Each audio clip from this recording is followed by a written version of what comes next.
Me da mucha gracia que el Evangelio de hoy comienza con nuestro Señor sanando a un sordomudo, especialmente como ocurre inmediatamente después de otro milagro, en la cual nuestro Señor le ha quitado la ceguera a dos ciegos, y en ese momento nuestro Señor le dice a los dos ciegos, Jesús le ordenó severamente, cuidado con que lo sepa alguien.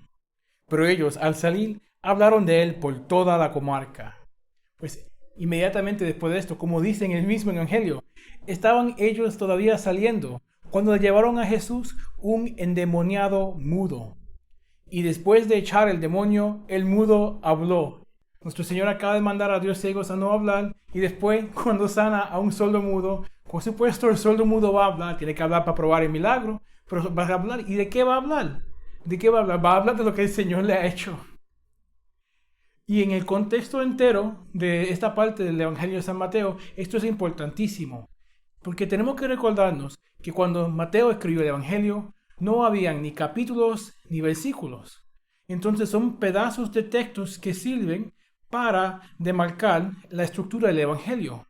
Inmediatamente después, en el Evangelio de hoy también leemos: Jesús recorría todas las ciudades y aldeas, enseñando en sus sinagogas, proclamando el Evangelio del reino y curando toda enfermedad y toda dolencia.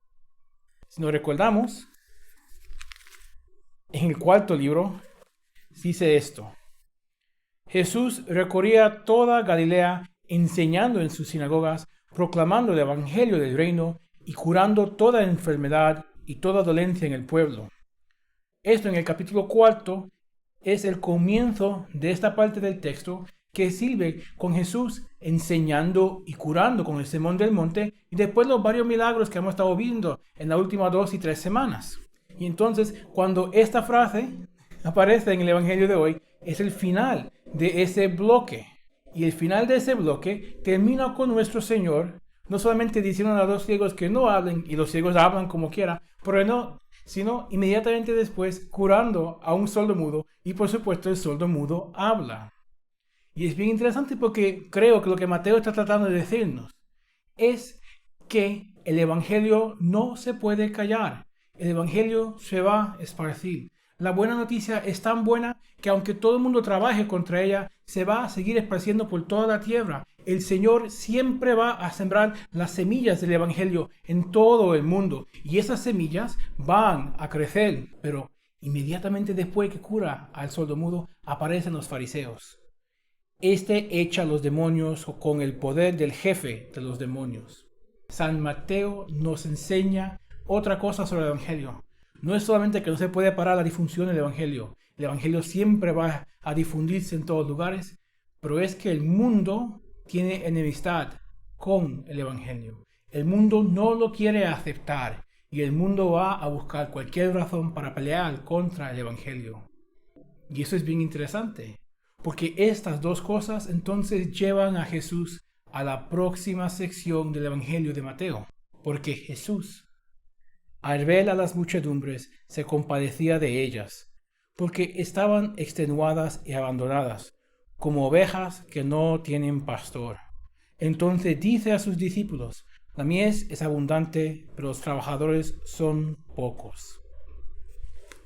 El Evangelio no se puede callar y el mundo nunca lo aceptará. El Señor planta y cuida y cultiva las semillas del Evangelio, pero todo el mundo está en contra de esto y la cosecha está en peligro porque el mundo abandona la mies. Consciente de esta relación entre el Evangelio y el mundo, va a establecer a los trabajadores de la mies. Lo va a dar una estructura nueva, una asamblea nueva, que va a ser la iglesia, sobre la fundación de los apóstoles.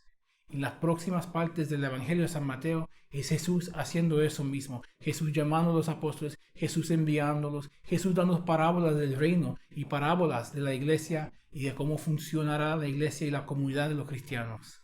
Y entonces hay que orar que el Señor mande trabajadores en la mies, pero también hay que orar por esos trabajadores, porque estamos en el mundo, porque también sentimos esa enemistad del mundo y porque podemos caer en cualquier momento sin la ayuda de todos ustedes.